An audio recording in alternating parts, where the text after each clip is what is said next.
రైతువేసి YouTube వీక్షకులందరికీ నమస్కారం. నేను మీ డాక్టర్ నాగులపల్లి మహేష్ చంద్ర భరద్వాజను, consultant trainer and astro book writer from Hyderabad. ఈ సంవత్సరం మాకు ఎలా గడుస్తుంది, నాది ఫలాని రాశి, నాకు ఎలా ఉంటుంది, మా రాశి వారికి ఎలా ఉంటుంది అని ఇలాంటి ఒక విధమైన క్యూరియాసిటీ అంటే ఒక కుతూహలం, ఆతురత ప్రతి ఒక్కరికి ఉండడం సహజం. మనసులో మేము జ్యోతిషం నమ్మం, వాస్తు నమ్మం ఉంటాం, కానీ వాళ్ళకు కూడా అంతర్గతంగా ఎక్కడెక్కడ కాస్త అయ్యో నాకు ఎట్లుంటుందో అని తెలుసుకోవాలని ఒక ఎవరికి తెలియకుండా ఆ యూట్యూబ్ ఛానళ్ళు, ఇంకేదో పత్రికలు, పంచాంగాలు చూస్తుండడం సహజం. ఈ గ్రహ సంచారం అనేది మనిషి యొక్క ఆలోచన విధానాన్ని శాసిస్తాయి. మనిషి యొక్క ఆ గ్రహ నక్షత్రాల నుంచి వచ్చే కాంతి, ఆ కాంతి గుండా ఈ గ్రహాలు సంచరించే వచ్చే శబ్దం అనేది మనిషి యొక్క ఆలోచన విధానాన్ని శాసిస్తాయి. అయితే ప్రపంచంలో ఉన్న ఎన్ని దేశాల ప్రజలు, దాదాపు ఇప్పుడు 800 కోట్లు ఉండొచ్చు అని ఒక అంచనా వేస్తున్నాను, నేను అనుకుంటున్నాను. ఈ మొత్తం మంది ప్రపంచంలో ఏ దేశంలో ఎవరున్నా కూడా వాళ్ళ పేరు, ఊరు ఏదైనా కానీ మొత్తం మంది ఈ 12 రాశులలో మాత్రమే, ఈ రాశి చక్రాలను మాత్రమే ఇమిడై ఉంటారు. ఇంతకు మించి 13 రాశో 14 రాశో ఇంకా తక్కువ 11 రాశులు ఉంటాయి. ఒక వృత్తం మీద 360 డిగ్రీలు మాత్రమే ఉంటాయి. 61 కానీ 59 కానీ ఉంటాయి. అలాగే ఈ రాశి చక్రంలో ఈ సంవత్సరం, తెలుగు సంవత్సరం, ఈ పరాభవన సంవత్సరంలో ఉగాది రోజు ప్రారంభమయ్యేటప్పుడు మీనరాశిలో శని, రవి, చంద్రుడు, శుక్రుడు, మిథున రాశిలో గురువు, సింహరాశిలో కేతువు, అలా కుంభరాశిలో రాహు అండ్ కుజుడు ఉంటున్నారు, బుధుడు కూడా. అయితే ఈ గ్రహ సంచారం ఉన్నప్పుడు అందరి రాశులకు ఒకే విధంగా ఉండదు. ఎవరి వ్యక్తిగత జాతకం వారదే. ఈవెన్ మనం కవల పిల్లలు, ట్విన్స్ అంటాం, ట్విన్స్ కూడా ఎవరి వ్యక్తిగత జాతకం వాళ్ళకే ఉంటాయి. అది మీరు జాతకం తయారు చేస్తే ఇద్దరు నక్షత్రం, రాశి అన్నీ ఒకేలాగా వస్తాయి, కానీ ఎవరి వ్యక్తిగత జాతకం అలాగుంటుంది. అలాగే ఈ సంవత్సరం ఎవరికన్నా ఆదాయం తక్కువ ఉన్నది, వ్యయం ఖర్చు ఎక్కువ ఉన్నదని ఏదైనా పంచాంగాలలో కానీ ఇంకెక్కడ కానీ చెప్పినప్పుడు, మీరు చదివినప్పుడు ఎటువంటి టెన్షన్ పడకూడదు.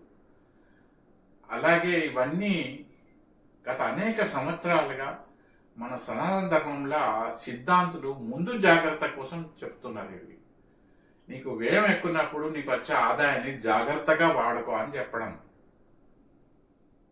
ఇవాళ వచ్చిన ప్రజలు ఇవాళ ఖర్చు పెట్టి, ఇవాళ వచ్చిన జీతం ఇవాళ కథం చేస్తే మళ్ళీ ఇంకా రాబోయే రోజులు నీకు ఇబ్బంది అవుతుందని చెప్పి ముందు జాగ్రత్తగా నీకు ఆదాయం ఎంత, వ్యయం ఎంత చెప్పారు. అలాగే రాజపూజ్యం ఎంత, అవమానం ఎంత.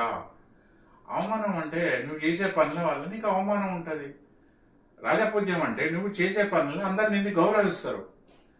అంతేగాని నాకు అవమానం ఎక్కున్నది, రాజపూజ్యం తక్కువ అని టెన్షన్ పడద్దు. ఎవరి వ్యక్తిగత జాతకం వారిదే.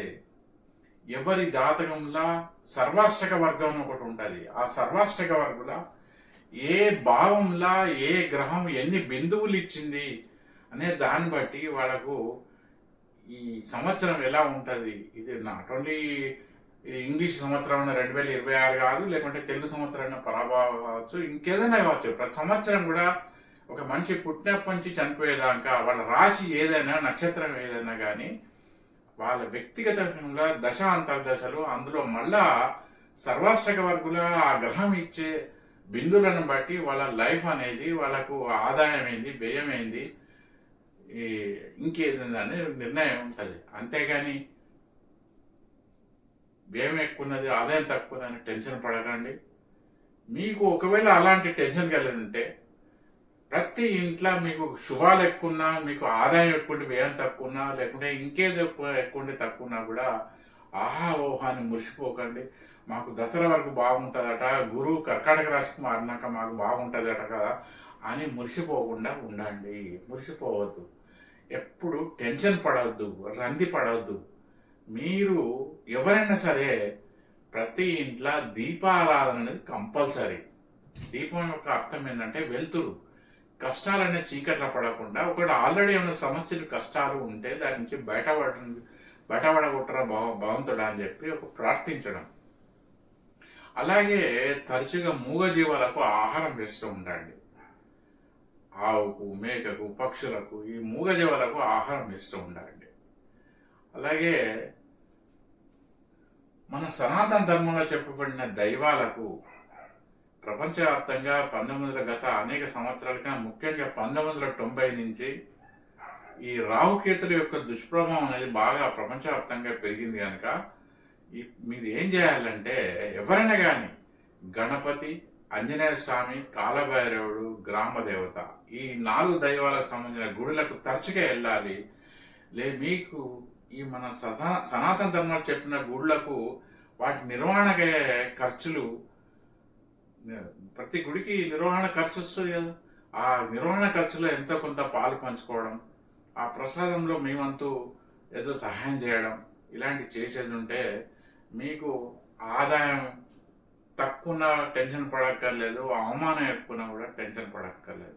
మీ వ్యక్తిగత జాతకం మీదే. అంతేగాని ఈ సంవత్సరం నాకు ఎలా గడుస్తుందని చెప్పి టెన్షన్ పడకూడదు. చదువుకొని దాంట్లో నీకు ఏమైనా నెగటివ్గా మనసుకుని వచ్చే విషయాలు ఉంటాయి, రంది పడద్దు.